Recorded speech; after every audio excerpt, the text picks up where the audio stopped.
Before we start tonight's story, I'd love to know, where are you listening from? Drop a comment below, and if you're enjoying the stories, make sure to like and subscribe. Now, let's get comfy and dive into the darkness. The forest loomed before them, its dense canopy casting an unnatural darkness even in daylight.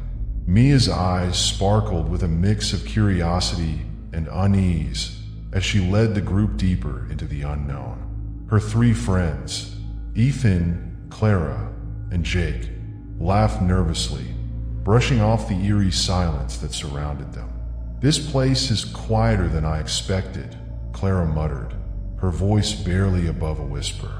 Mia paused, her gaze fixed on the towering trees. "It's exactly how my grandmother described it. She used to say the forest whispers secrets to those who dare to listen." Jake scoffed. "Well, I don't hear anything except the sound of my feet getting sore." But Mia did hear something, a faint, almost imperceptible murmur drifting through the trees. Her heart quickened. She didn't mention it, afraid her friends would think she was imagining things. As they ventured further, the whispers grew stronger. The wind rustled the leaves, but it wasn't the wind that spoke. Words, soft, indistinct, seemed to wrap around them, too fleeting to grasp yet impossible to ignore. Shadows danced at the edges of their vision, making them question what was real. Ethan stopped abruptly, looking around. "Did you guys hear that?" "What?" Jake asked, though his bravado was fading. "It sounded like..." Ethan hesitated, his face pale. "It sounded like my name." Clara shivered, pulling her jacket tighter. "Maybe it's just the wind playing tricks on us." The group exchanged uneasy glances. Mia's pulse raced as she realized the forest wasn't just whispering, it was calling. And it wasn't just calling anyone, it was calling them. The air grew colder, and a thick mist began to rise from the ground, enveloping their path in an eerie glow. The path behind them seemed to narrow, the trees pressing closer together. Each step forward felt heavier, as if the forest itself was pulling them in, one secret at a time. The whispers turned into voices, chanting their names in a haunting melody that echoed through the woods. Fear settled in as the friends realized they were no longer just hikers. They were part of the forest's sinister tale, trapped by its ancient, malevolent spirit. The deeper they ventured into the forest, the darker it seemed to grow. The sunlight barely pierced through the thick canopy above, casting strange, shifting shadows on the ground. The air was heavy, carrying a strange silence broken only by the occasional rustle of leaves. Clara paused, turning her head sharply. "Did you hear that?" "Hear what?" Jake asked, frowning as he scanned the trees. "It sounded like a voice," Clara said, her tone uncertain. Jake chuckled nervously. "Probably just the wind," but Mia wasn't so sure. Her heartbeat quickened as she strained to listen. That's when she heard it, a soft, chilling whisper, faint yet unmistakable.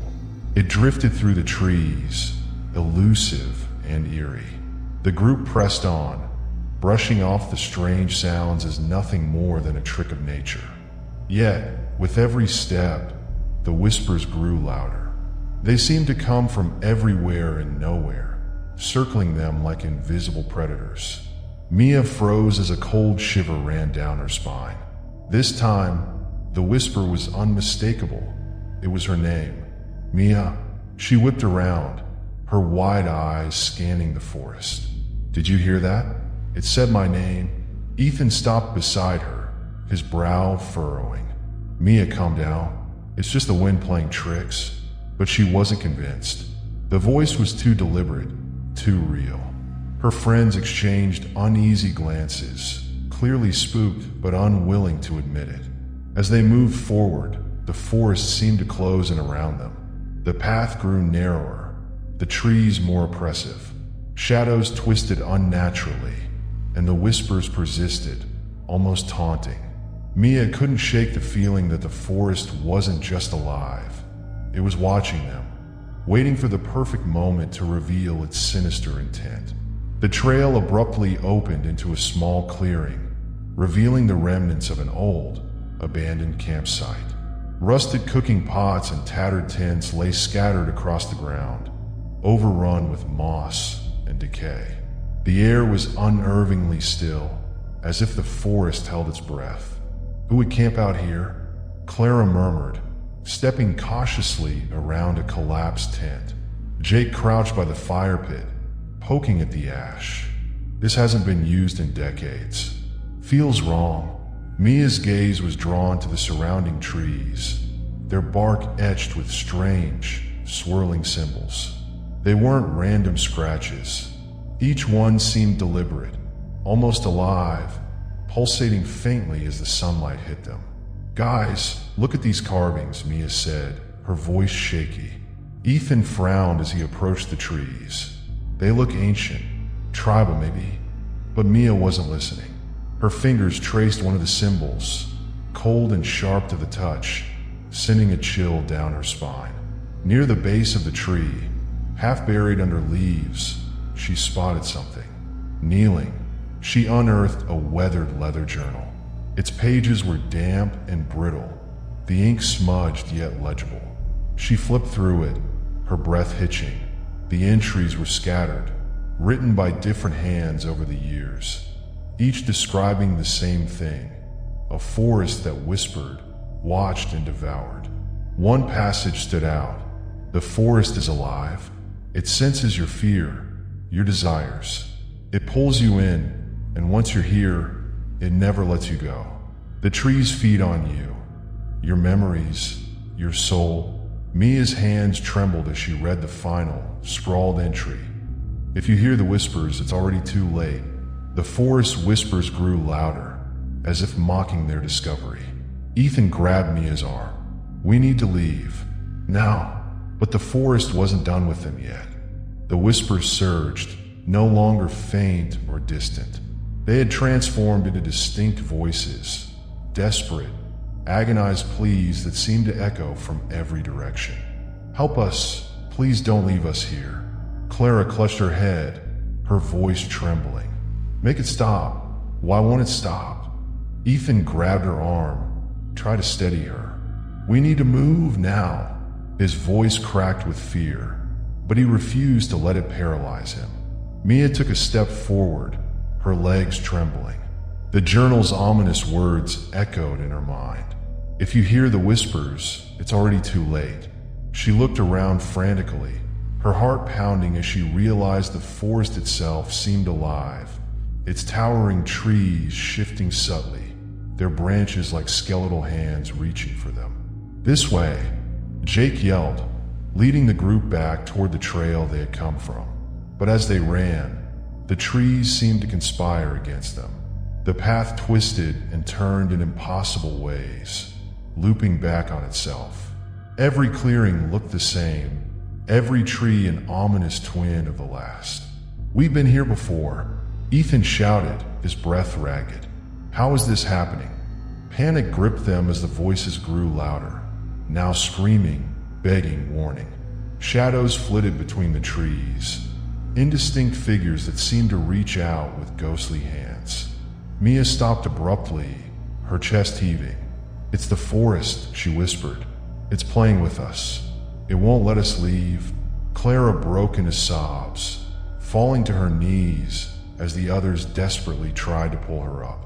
But the ground beneath them seemed to shift, the earth swallowing their footprints as if erasing any trace of their existence.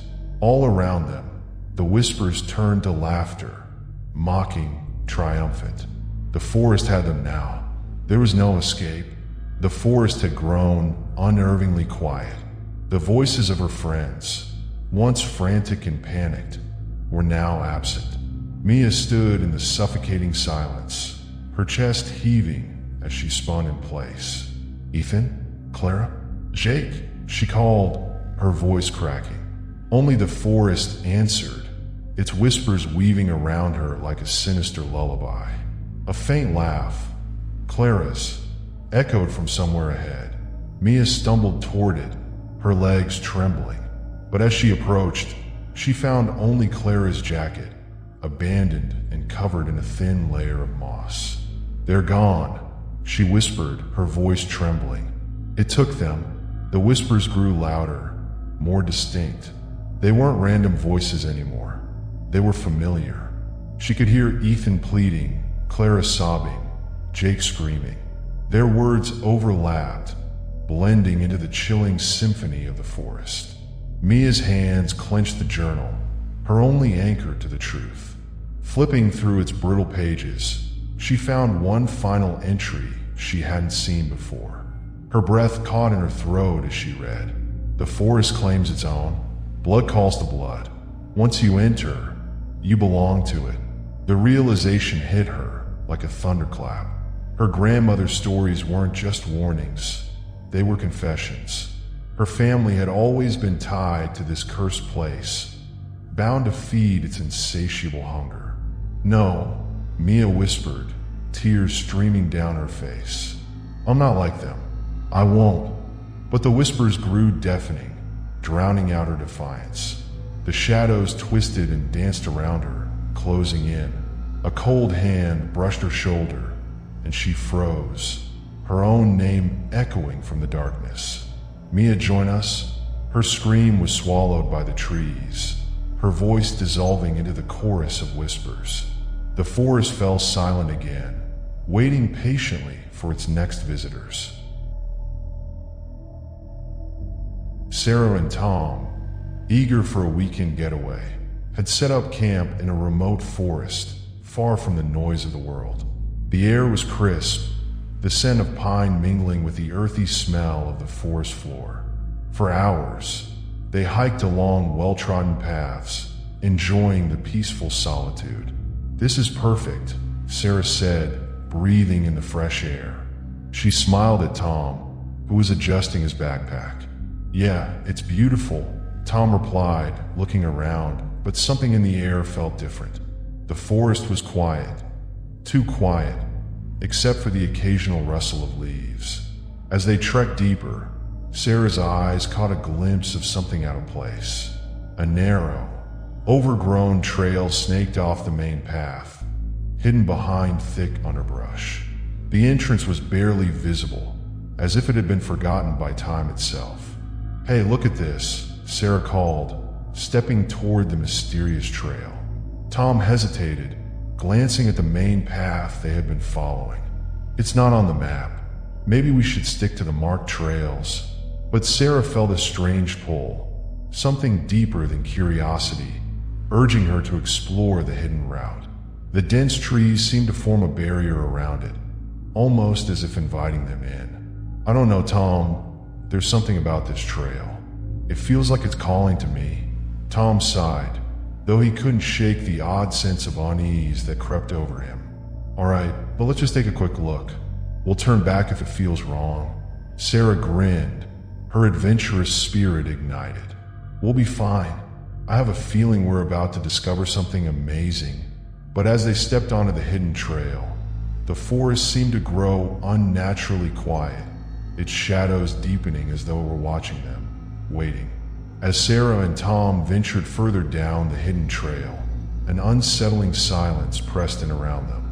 The usual sounds of the forest, the chirping of birds, the rustling of animals, seemed to have vanished entirely. "It's too quiet," Tom muttered, his voice barely audible in the heavy air. His eyes darted nervously between the trees, but there was no movement, no sign of wildlife. Sarah glanced around, her unease creeping in. "It's strange. I've never been in a forest this still." Her breath, usually warm, now left visible puffs in the chilled air. The temperature seemed to drop with every step they took, the chill sinking deep into their bones. Sarah wrapped her arms around herself, shivering despite the layers of clothing she wore. "Let's keep moving," she said, trying to shake the discomfort from her mind. "We'll turn back if it gets worse." But the forest felt different now. Darker, heavier, like something unseen was closing in around them. The trees, once welcoming, now loomed over them, their bark twisted and gnarled. It felt as though they were no longer just walking through the woods, but stepping into something wrong. Tom suddenly stopped in his tracks, his gaze fixed on a tree ahead. "Sarah, look at this." She followed his line of sight, her heart racing as she saw the strange symbols etched into the bark. The markings were crude but deliberate, resembling stick figures with hollow eyes, walking down a trail, only to vanish at the end. "Do you think someone carved these?" Sarah asked, her voice trembling. Tom stepped closer, studying the carvings. "I don't know, but it doesn't look like it's meant to be art. It feels like a warning." They both fell silent, the eerie feeling intensifying. As they turned to continue walking, Sarah couldn't shake the sensation that something, or someone, was following them, hidden just beyond the reach of the trees. The forest was growing darker, as if the trail itself was swallowing them whole. The hidden path eventually opened up into a clearing, and Sarah and Tom gasped in disbelief. Before them stood an eerie village, the kind of place you'd expect to find only in forgotten legends or dreams. The houses, though clearly abandoned, showed no signs of decay that would normally come with age. There were no broken windows, no fallen beams.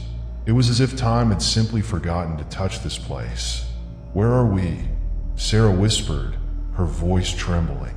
The village looked like it had been frozen in time, each building weathered but standing firm, as though daring them to come closer. Tom scanned the area, his unease growing. "This doesn't make sense. This isn't on any map, and it doesn't look like anyone's been here for years." But Sarah couldn't shake the feeling that someone, or something, had been watching them. Her heart raced, and a cold sweat formed on the back of her neck. She glanced at Tom, but his face mirrored her own growing dread. They approached the first house, its door ajar. The musty smell of mildew mixed with something older, something rancid, greeted them as they stepped inside. The floor creaked under their feet as they moved through the dimly lit space. Inside, the rooms were filled with old furniture, an armchair covered in dust, a table with a cracked teacup, a dusty bookshelf filled with books that looked decades old. Yet what disturbed Sarah the most was the mixture of time periods represented in the room. There was a delicate porcelain doll from the early 1900s on the floor, alongside a modern jacket tossed carelessly over the back of a chair. A faded photograph of a family hung on the wall, their faces smudged and indistinct. Sarah's fingers brushed against an old journal on the table. She flipped it open to a random page, reading aloud. "We can hear them, the voices of those who came before us. They're still here, waiting, trapped in time." Her voice faltered as a cold breeze swept through the house, extinguishing their flashlight. The walls seemed to close in, and an oppressive feeling washed over them. They had unknowingly entered a place where time stood still, a place where the souls of the lost were trapped forever. And now it seemed they were becoming a part of it. Panic surged through Sarah and Tom as they turned to leave the house. The air had thickened, heavy with a suffocating sense of dread. "We need to go. Now," Tom said, his voice a strained whisper. They hurried to the door, but as they stepped outside, their breath caught. The village had changed. What had once been a still and silent place was now teeming with movement. Shadowy figures loomed in the windows of the decaying houses, human-shaped, but not quite right. Their faces were obscured, but their eyes, those eyes followed them with an unnerving intensity. Tom's heart raced, and he grabbed Sarah's arm. "We're not alone. We need to leave, now." They rushed back to the trail, only to find that it was gone. The familiar path they had walked in was no longer there, replaced by dense thickets and twisted trees. "Where is it?" Sarah gasped, her eyes frantically scanning the forest. "The trail, it's gone." Every direction they looked seemed to lead them back to the same place. The village, with its windows full of watching eyes. The shadowy figures began to move, appearing in the doorways, emerging from the dark corners of the streets. They were closing in, "Tom, we're trapped," Sarah whispered, her voice shaking. He shook his head, trying to stay calm. "We need to find a way out.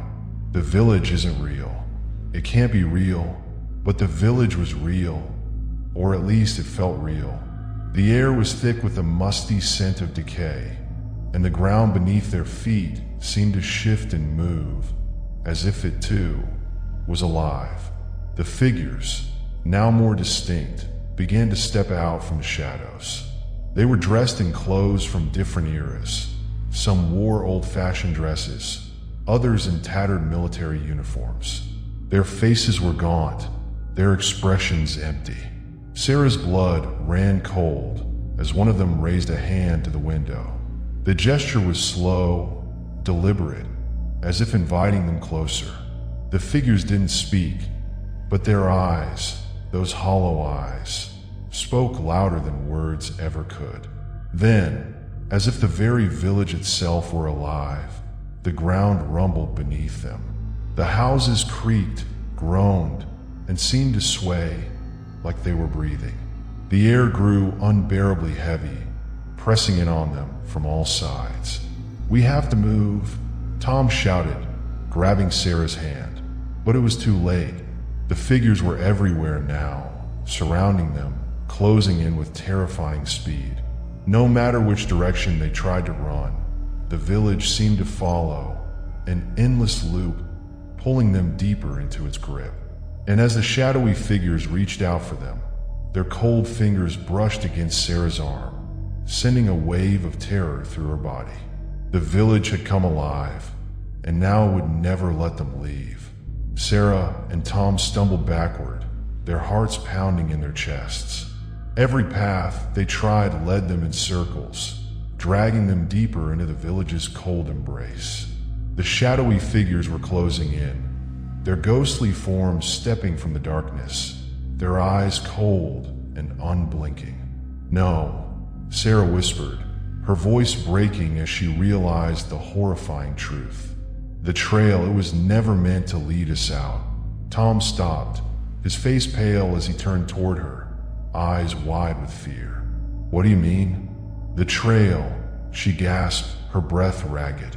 "It was meant to trap us, to lure us here, to this place, to this village." Tom looked around frantically, his mind struggling to comprehend what Sarah was saying.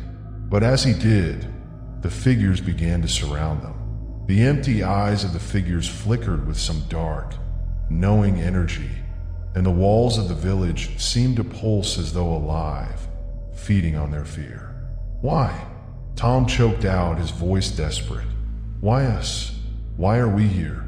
Sarah's mind raced, but the answer seemed as old as the forest itself, as ancient and unyielding as the village that now held them captive.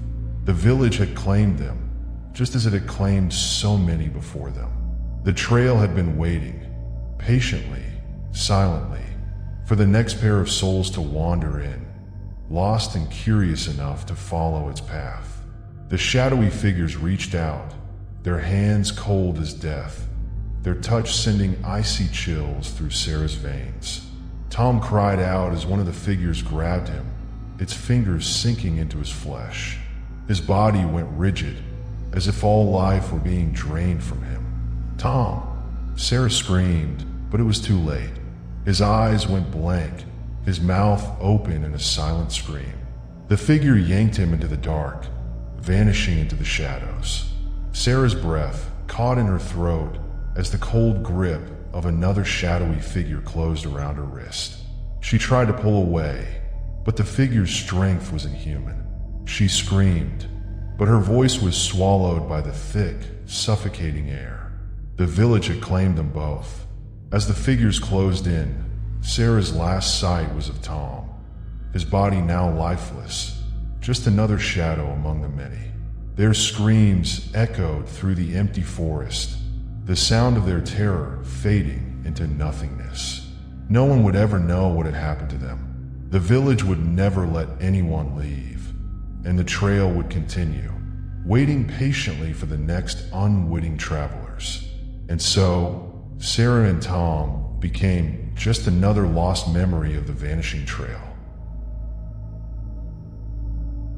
After years of living in the noise and chaos of the city, the Johnson family had finally decided to escape.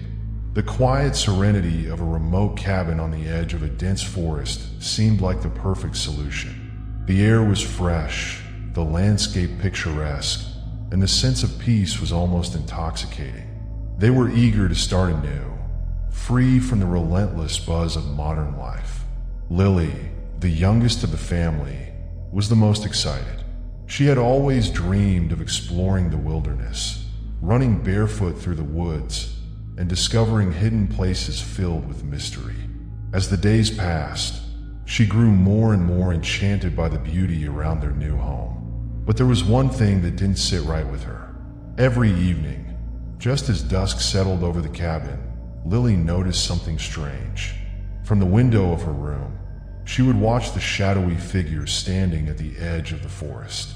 It was tall, its shape indistinct, but the silhouette was unmistakable. Someone or something was always there, watching. At first, Lily thought it was just her imagination, the way the shadows seemed to stretch and twist as night approached. But no matter how many times she tried to dismiss it, the figure remained. It never moved, never made a sound. It just stood there staring into the cabin. One evening, after dinner, she finally decided to tell her parents. "Mom, Dad, there's something in the woods," she said, her voice small but firm. Her parents exchanged a glance, clearly not taking her seriously. "It's probably just a deer or a shadow from the trees," her mother replied with a reassuring smile. But Lily knew what she had seen, and as the sun dipped below the horizon that evening, she couldn't shake the feeling that the figure was waiting for her, watching her every move from the dark forest. As the days turned into weeks, the figure remained a constant presence, growing more ominous in Lily's mind. She knew, deep down, that whatever was watching wasn't just a passerby. It was something far darker, something that wanted her to notice.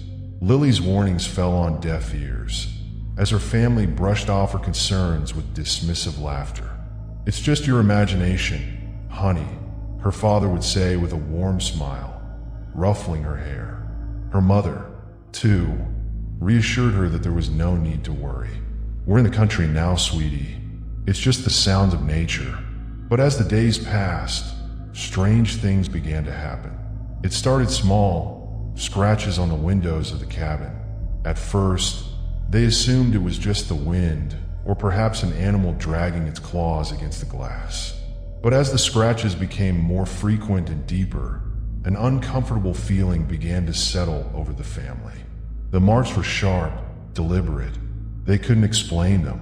Then came the animal carcasses.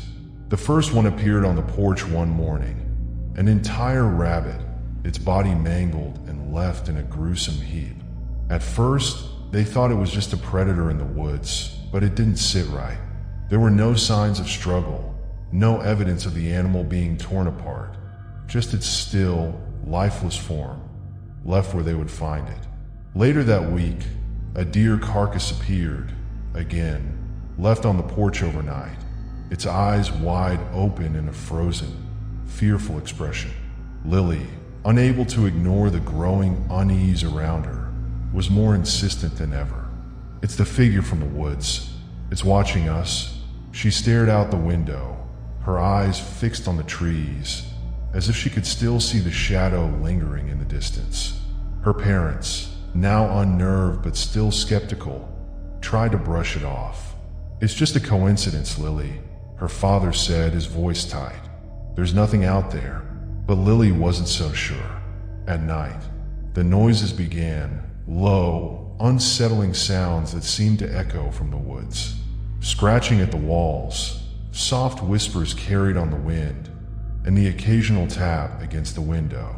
The sounds were always faint, never clear enough for anyone else to make out, but Lily's ears rang with their hollow, haunting quality. She tried again to convince her parents. "It's the figure. It's real. It's here watching us." Her words were met with silence, and even though her parents tried to reassure her, a growing sense of dread began to seep into their minds. Each passing night, the presence in the woods grew stronger, the unease more palpable. And as the scratching noises grew louder, Lily knew in her bones that whatever was watching them was not just observing, it was waiting for something. One evening, after another sleepless night filled with unsettling sounds and the growing anxiety that hung in the air, Lily's father, Richard, finally decided to investigate. The strange occurrences had begun to eat away at his nerves, and despite his initial dismissals, he couldn't shake the feeling that something was terribly wrong. He rummaged through the cabin, looking for any clue, anything that could explain the strange occurrences. It wasn't until he ventured into the attic, a dusty, forgotten space filled with old furniture and boxes, that he found something, an old album, its leather cover cracked with age. He pulled it from the shelf, the weight of it oddly foreboding. Opening the album, Richard's eyes scanned over the faded photographs of families who had once lived in the cabin. There were photos of smiling families, children playing, parents laughing, normal, innocent moments captured in time. But as Richard flipped through the pages, a creeping sensation started to crawl up his spine. In every single photo, lurking in the background, was a shadowy figure. At first, it was distant, barely visible like a trick of the light. But as he turned the pages, the figure grew closer with each successive photo. In one image, it was barely visible in the trees, its outline faint against the dense forest. In another, it stood just at the edge of the porch, its form taller and more defined. By the final photograph, Richard felt a chill race down his spine. The shadowy figure was no longer just a distant observer. It was standing directly behind one of the families, its face now clear, a dark, almost inhuman shape with hollow eyes that seemed to pierce right through him. The figure's gaze was unmistakable, and Richard's heart hammered in his chest as he realized the horrifying truth. This was no coincidence. The families in the photos all seemed unaware of the figure watching them, but it was there, always present, always waiting. And with each passing year, the figure had drawn closer. Richard's breath quickened. He flipped through the album, his hands trembling, as he found more photos, families who had come to live in the cabin, only to disappear without a trace. The figure's presence in the background grew more pronounced in each photo, its eyes more menacing. The last photo was the most chilling of all, taken just before the previous owners had vanished. The shadowy figure stood directly behind them, its hand reaching out toward their backs, as if preparing to claim them. Richard's mind reeled, his thoughts a blur. The figure wasn't just watching, it had been waiting for something, waiting for them. The cabin, the forest, it had all been a trap, a place where families were drawn in, one by one, until they too were lost to the woods. And the worst part was, the Johnsons were next. The shadow had always stayed at the edge of the forest, but now, it crossed the threshold into their cabin. At first, it was just a fleeting figure in the hallway, but soon, it grew bolder, moving closer to Lily's room. Panicking, Lily rushed to her parents. "It's inside," she cried. The figure was no longer just an observer. It was inside their home. They tried to flee, but when Richard opened the door, they were met with a wall of fog, and the forest seemed to close in, blocking every path. The trees twisted unnaturally, trapping them. "No!" Richard shouted, tugging at Lily's arm as they backed into the cabin. But the figure was right there now, standing in the doorway. Its face, a twisted mask of darkness, stared directly at Lily. The temperature plummeted, and the air thickened with dread. It stepped forward, and with each movement, the house seemed to tremble, the floor creaking under its unnatural weight. Lily froze in terror as it advanced, its hollow eyes fixed on her. Richard and Susan tried to pull her back, but the door slammed shut. The house groaned, its walls closing in as the figure drew closer. Shadows stretched and writhed around it. "Get away!" Richard yelled, but it was too late. The figure raised its hand, and the shadows followed its command. With a chilling whisper, it said, "You belong to me." Desperation flooded their hearts as the walls seemed to close in. The Watcher had them now. There was no escape. Months passed, and the once vibrant cabin sat abandoned, its windows dark and lifeless. The air around it had grown still, and the woods seemed to reclaim the land, wrapping it in a veil of thick fog. The family, Richard, Susan, and Lily, had vanished without a trace, leaving nothing behind but the lingering chill of their final screams. But the shadow that had tormented them was still there, waiting, patient as ever. It stood at the edge of the forest, its hollow eyes fixed on the cabin, its presence a dark promise of what was to come. In the dead of winter, a new family arrived, unaware of the horror that had unfolded just months before.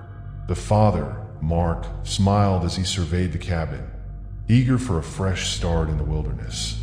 His wife, Rachel, was eager to escape the chaos of city life, and their 2 children couldn't wait to explore the woods. As they unloaded their bags and settled into the cabin, Mark looked out toward the trees. A sudden chill swept through him, but he dismissed it, chalking it up to the winter air. Unseen, the figure in the trees stirred. It watched them with its ever-present gaze, as if it had been waiting for them all along. Rachel noticed the strange stillness of the woods, the silence that hung heavy around the cabin. "It's too quiet," she murmured, her unease mirrored in her children's eyes. Mark laughed it off, but deep down, he couldn't shake the feeling that something was wrong. The trees around the cabin felt alive, their branches stretching toward the house as if beckoning. And as the first nightfall descended, the whispers began again. The Watcher was waiting, and soon, they too would become part of the forest's dark history.